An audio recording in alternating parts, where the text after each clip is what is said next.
Welcome to our statistical education series on understanding statistical errors. This video will provide a comprehensive guide to type 1 and type 2 errors within inferential statistics and error analysis.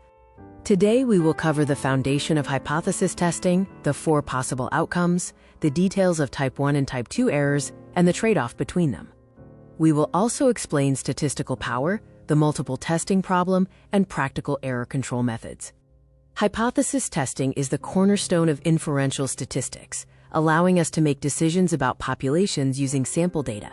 Since our conclusions are probabilistic, every decision carries the risk of either a type 1 or type 2 error. Every test has 4 possible outcomes, summarized in this decision matrix. A test can result in 2 correct decisions, a true positive or a true negative, or 2 errors, the type 1 error or false positive, and the type 2 error or false negative. We can only manage and minimize the probabilities of these errors.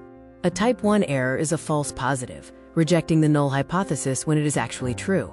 Its probability is denoted by alpha, typically set at 0.05. This means we accept a 5% chance of concluding there is an effect when none exists. If the p-value is less than alpha, we reject the null hypothesis. Type 1 errors have real-world consequences.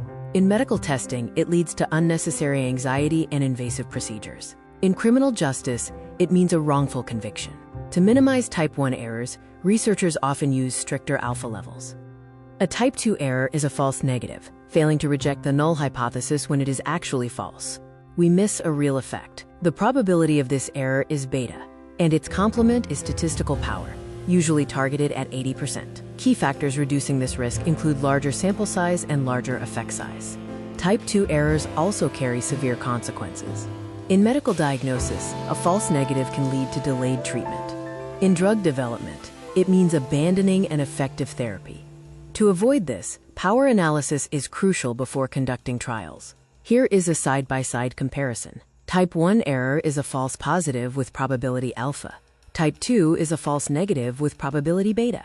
Crucially, these 2 error rates are inversely related. Decreasing one increases the other, unless you increase your sample size. Statistical power is the probability of correctly detecting a true effect. We aim for 80% power in most research. Power is directly influenced by sample size, effect size, significance level, and data variability. The inverse relationship means we must manage the error trade-off. We lower alpha when type 1 error is worse, such as in criminal justice. We increase power when type 2 error is worse, like in medical screening.